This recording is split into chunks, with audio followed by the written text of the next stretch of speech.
Good evening, friends. This is your host to welcome you through the creaking door into the inner sanctum.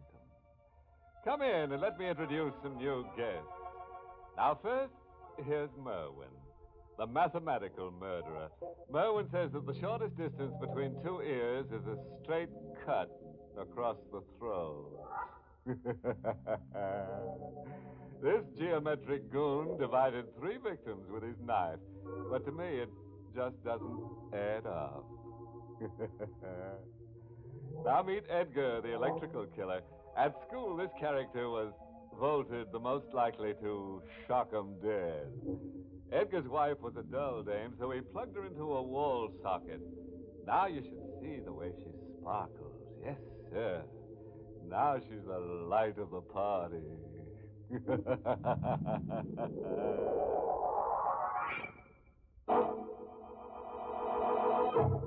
Tonight's Inner Sanctum mystery, The Unburied Dead, was written by Ed Adamson and Bob Sloan and stars Miss Leslie Woods in the role of Claire with Everett Sloan as Max.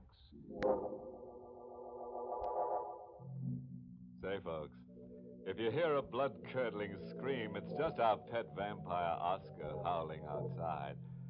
But don't worry, you may be lucky this evening because some nights Oscar just doesn't give a hoot. Well, now I'll take my spade and uncover tonight's terrible treasure. A short distance from the railroad tracks, the man and the woman stand in the rain, looking down into the grave. The woman searches her mind, diving deep into the past for the strange, unremembered events. If I could only remember. If I could only go back beyond that day on the ship. Then I would know who I am, who I really am. He stands here next to me and says I buried a man in that grave. A man I murdered. That day on the ship, that's the day I woke up and found myself in this nightmare. That day on the ship. I was on the promenade deck, resting in a steamer chair. I must have fallen asleep, and when I woke up, I had an odd, dizzy feeling. I started to get up out of my chair, and then I heard her voice for the first time. May I help you, dear? What? May I help? I've been watching. You seem to be ill. Oh, well, I was feeling a little under the weather, but I'm all right now. Are you sure? Yes, thank you. I'll just have my... Well, what's the trouble? My husband, he's gone. Now, you mustn't excite yourself. Well, he was sitting right here next to me where you are now. You're mistaken. Oh, no, I'm There not. wasn't any man sitting next to you. I've been in this chair since this morning. Well, you know, that's just not true. Ralph was here. Look, you're ill. I'd better take you to the ship's doctor. No, please. But you're not well. I know what I'm saying. My husband was sitting in that chair, and I've got to find him. Your husband isn't on this boat. That's a lie. He is, too. Now, why would I want to lie to you? Well, I don't know, but you're trying to hide something. He's disappeared, and you're trying to hide it from me. You're just upset. You don't remember. Remember? What are you talking about? You don't remember me, do you? You don't remember that my name is Mrs. Ferris. Ferris? I never saw you before in my life. You don't remember that we met on the pier, that we came aboard the ship together, Mrs. Denson. Denson? My name isn't Denson. You're mistaken. My name is Kramer. Claire Kramer. And excuse me, I've got to find my husband. He isn't on this boat. He is. Mrs. Denson, look at the dress you're wearing. This isn't my dress. It's black. I never wear black. Don't you remember telling me that your husband is dead? My head started to spin, and then I felt a sharp pain as I tumbled into a bottomless pit. When I came to, I was lying in a bed in a room that was all white. And next to the bed, there was a table with surgical instruments on it. All right, here, drink this. Who are you? I'm the ship's physician, Dr. Ferris. Ferris. Her name was Ferris. My wife. She brought you here. You had an accident. An accident? Yes, you fainted up on deck. You're in it, too, you and your wife. Let me out of here. No, first you must rest. No, let me out of here. I've got to find my husband, Ralph. Your husband is dead. You told my wife he died 6 months ago. No, I didn't. This is a trick. Now, You're trying Mrs. to... Denson. My name isn't Denson. It's Kramer. What are you two trying to do to me? Why don't you let me find my husband? Please take this medicine. It will... Oh, no! Oh, no, I am not going to take it. I'm not. Now, try to understand, Mrs. Denson. I only want to help. No, you don't. You're lying just like your wife did. You're trying to keep me away from Ralph, but he's on the ship someplace. I can prove it. He was with me when we came aboard in New York. It's just your nerves, Mrs. Denson. This boat didn't sail from New York. It left Liverpool 5 days ago. Liverpool? 5 days ago? Oh, no, that isn't true. We dock in New York tomorrow. Here. Here's your passport book. Look at it. Your passport with your name. Well, there. There, that proves it. That picture, that's not me. That's another woman. Here. Look in this mirror. You see? My face. What have you done to me? What happened to my face? Oh, nothing. When you fainted up on deck, you fell and cut your chin. I had to put in a few stitches. Oh, no, it's my whole face. It's different. You've changed it. You've changed my whole face. I was lost. A woman with a different face. Lost in time and identity. I found out that the ship was to arrive in New York. Well, then where had I been? What had happened to me, and where was my husband, Ralph? The questions hammered against my brain until it ached. The next day, the ship docked in New York. I went straight to my house. I had no key, so I rang the bell and waited. The door was opened by a large, red-faced woman, a woman I had never seen before. Yes? Who are you? What is it your business? Answer me. Tell me who you are. Why, I'm the housekeeper. Don't lie to me. We never had a housekeeper. Now, look. What are you doing here? Who hired you? Oh, just a moment. It was Dr. Ferris and his wife. They had you come here, didn't they? I don't see why I should answer your questions. Well, you better answer them. If you don't, I'll call the police. The police? That's a good idea. Why don't you call them? I will. But first, you're going to tell me where my husband is. Your husband? Well, you must have the wrong address. Well, this is 29 Pine Street, isn't it? That's right. And Mr. Ralph Kramer lives here. Yes, Mr. Kramer lives here. Oh, now they'll believe me. Now they'll see that he isn't dead. What are you talking about? Now I can prove it was all a trick to keep me away from him. Look, I don't know who you are. Well, I'll tell you who I am. I'm Mrs. Ralph Kramer. What? That's right, Mrs. Kramer. Where's my husband? Maybe you'd better call the police after all. Hmm? The police can settle a thing like this. Settle? What are you trying to say? Just this. Mr. Kramer is being married Tuesday. What? He's being married Tuesday. Mr. Kramer doesn't have a wife yet.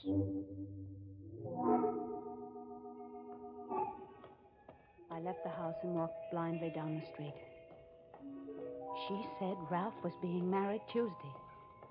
She said he didn't have a wife. Well, if he didn't have a wife, then who was I? Who was this person who wore black? This person with a different face? This person with my brain? When I came to the corner of the block, a car stopped suddenly in front of me. Hey, lady, you ought to look where you're going. Oh, what? Another inch and I would have hit. Hey, you all right? Yes, I'm all right. You look kind of funny, like you were sick. I'm all right. Can I give you a lift? Oh, well, I'm going downtown, yes, to the Wentworth building. Hop in. I'm going right past it. Thank you. Wentworth building, huh? Yes, my husband's office is there. What were you doing at 29 Pine Street? 29 How did you know I was there? I was watching you. What? Just keeping my eyes open. You were following me. You purposely tried to run me over. Oh, no. I just wanted to get you in the car. You're in with them, with Dr. Ferris and his wife. Dr. Ferris? Never heard of him. If you don't stop this car and let me out, I'll scream. Go ahead. Scream your lungs out. There's a policeman down at the next corner. He'll hear me. You don't need the cop on the corner. You're talking to one right now. What? Plain clothes, homicide division. Keith is the name. Are you a policeman, really? Uh-huh, really. Well, then why were you following me? Following certain people's my business. Your face looked kind of familiar. Oh, then you know me. I think I do. Oh, thank heaven you know who I am. Now I can prove that I live at 29 Pine Street. You live at 29 Pine? Who are you kidding? That's Ralph Kramer's place. Yes, and I'm Claire Kramer. How's that? I'm Ralph Kramer's wife. Try again, lady, and this time no lying. This time I want to hear the truth. But I am telling the truth. Why don't you believe me? Why? Because I happen to know where Claire Kramer is right now. I'm Claire. I saw her grave just the other day.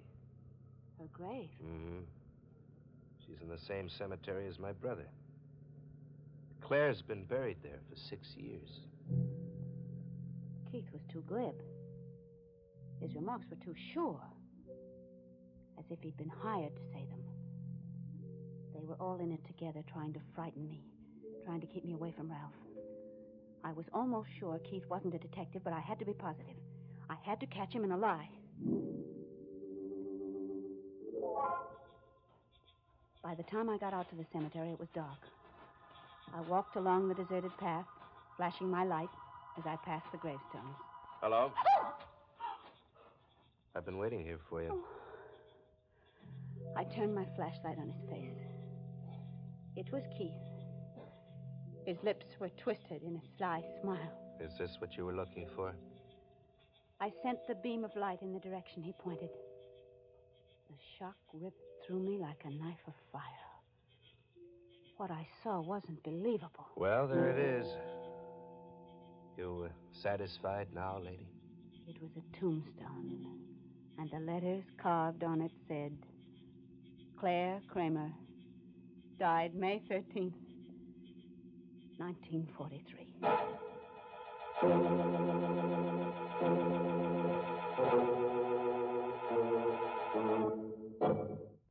That Claire Kramer is kind of dumb, isn't she? Doesn't know herself from a corpse in the ground. Still, at that, it's rugged to come face to face with your own tombstone. Yeah, it's enough to kill you.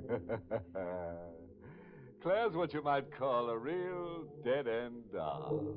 And hey, talking about her face, looks like somebody cut up her nose to spite her life. You think Claire's been having a tough time, do you? Well, hold on to your coffin handles and see how things can go from bad to a hearse. I stared at the tombstone, not believing what I saw. The words on it said I was dead, that I died 6 years ago. I turned to the man who called himself Detective Keith. You satisfied now, lady? It can't be. I'm alive. Can't you see that I'm alive? I'm not buried there. That's someone else in that grave. Come on, you're going with me. Where are you taking me? You'll find out soon enough. But what do you want with me? What have I done? Killed a man, maybe? What? Here. Look at this police circular. Found it in my car a minute after I let you go. But... I knew I saw you someplace before. Now go ahead, look at it. Wanted for murder? Mm-hmm.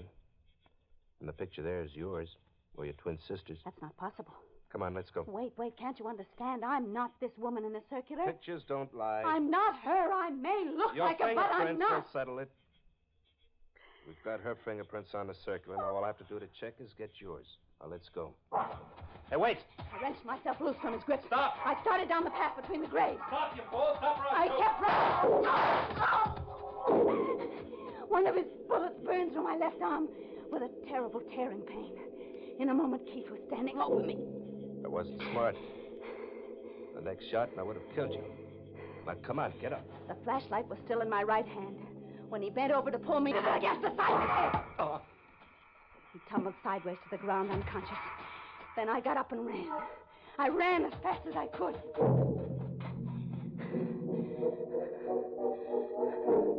I took the side roads back to town. I ran and then I walked. I walked and walked, holding my wounded arm with the other, losing blood all the time.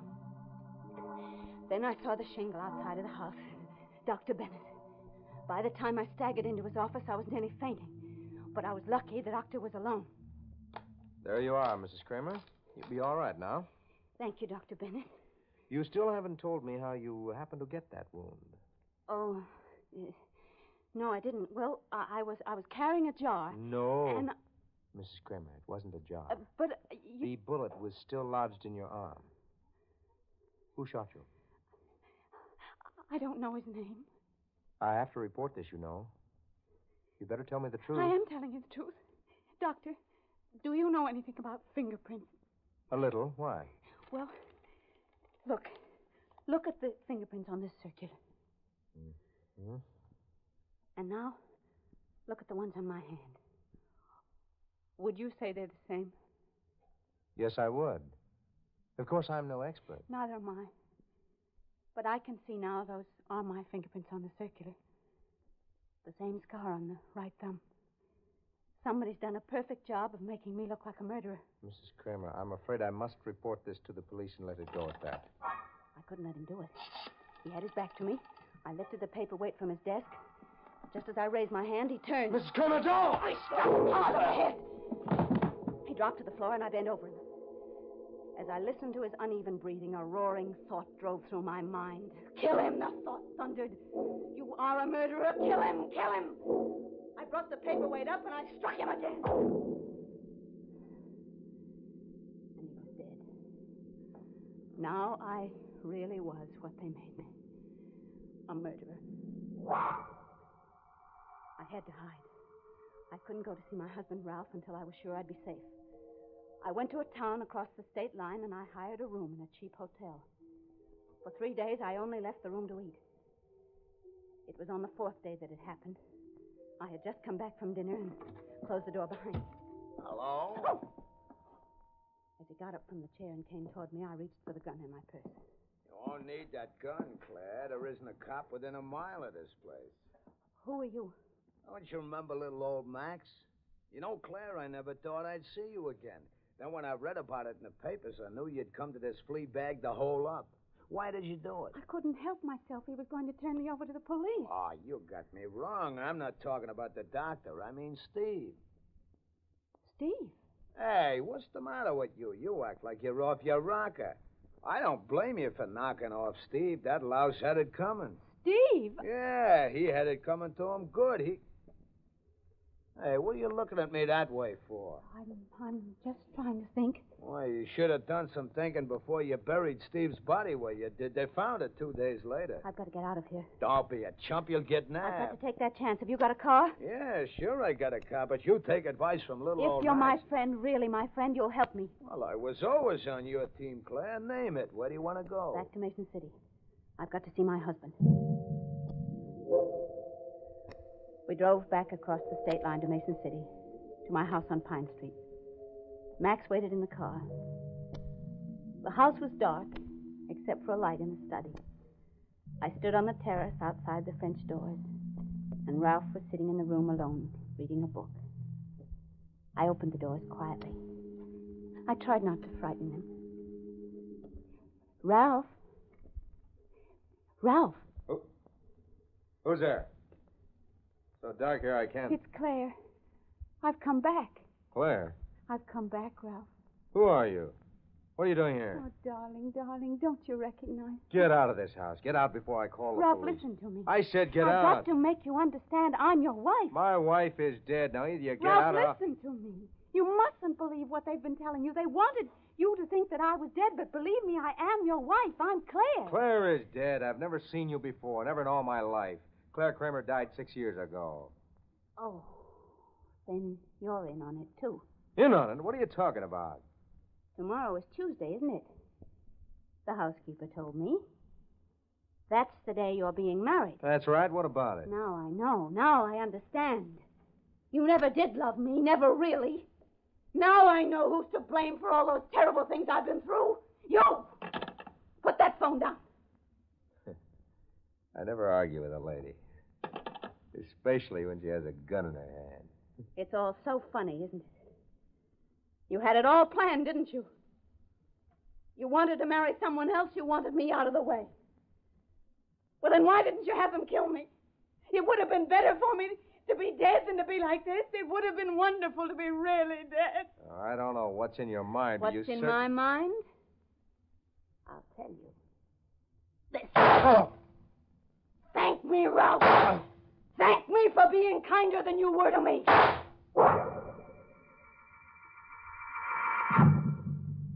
Max came into the house when he heard the shots. I had him carry the body to the car. As we headed out of town, a heavy rain started to fall. I had no destination in mind, but an unseen force seemed to control my hand on the wheel. It guided me around one turn after another until at last we came to a deserted stretch along a railroad track. I stopped the car and got out. Then I took the jack handle from the trunk and started to dig up the soft earth. Hey, Claire, what do you think you're doing? There's no time for questions. Help me. I'm going to bury the body here. Are you nuts? We've got to hide his body, Max. What's not here? Don't you remember this place? Don't it look familiar to you? Familiar? Yes, I think it does, but I can't quite remember. Oh, if you don't remember this place, you really blew your top. Will you stop talking like that and tell me what's wrong with this place? Why can't I bury him here? Because if you remembered, you'd know it was the same place you buried Steve. If I could only remember. If I could only go back beyond that day on the ship. Then I would know who I am. Who I really am. He stands there next to me and says I buried a man in that grave. A man I murdered. Oh, if I could only remember. Come on, Claire. We got to get out of here. Max, you've got to tell me about Steve. Why did I kill Steve? You killed Steve just the way you knocked off that other guy tonight. Maybe he had it coming to him, too. That's your business. But you didn't tell me why I killed Steve. Steve Benson was your husband. Oh, Max. When was the first time you saw me? The first time? Oh, let's see. 5 years ago. And I looked as I look now? Sure. You told me you just had a plastic done because your face was burned. Only between you and me, little old Max didn't fall for your gag about the burn. Burned? Burned? That was true. My face was burned. Okay, so it was burned. Burned, yes. Now I remember. The boat was one day out of New York. Ralph and I were up on the deck when the fire broke out. I lost him, and then something struck my head. I remember the name of the boat, too, the Tragania. Hey, that's that ship that was sunk away back. Yes. Yes, away back, Max. 6 years ago. Well, then somebody must have picked you out of the water. The water? There were charred bodies in that water. Charred beyond recognition. They listed me as one of the dead. Oh, I guess you had what they call that amnesia business, huh? That day I woke up from that nap in the deck chair. That's the day I stopped being Claire Denson and became Claire Kramer again. I was a murderess, and I never knew it. Ralph thought I was dead. He really thought so, and I killed him. Hey, Claire, the cops. Come on, we got to get out of here. I've already gotten out, Max. I'm dead.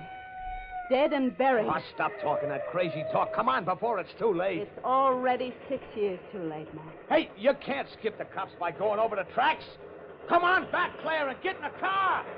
Claire, you can't make it that way. The train! Look out!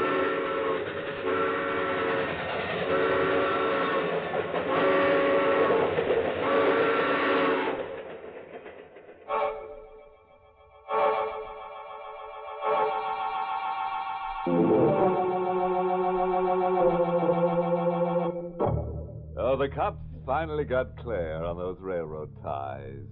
Dead in her tracks. Now she'll have a grave she can call her own. You see what happens, though, when you get amnesia?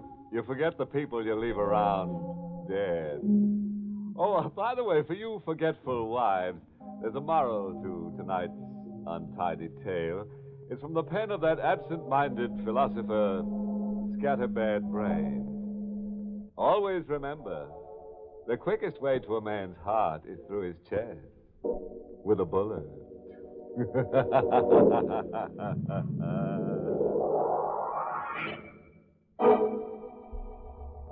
Inner Sanctum was heard in the United States over CBS, the Columbia Broadcasting System, and has been rebroadcast for servicemen and women overseas through the facilities of the United States Armed Forces Radio Service, the voice of information and education.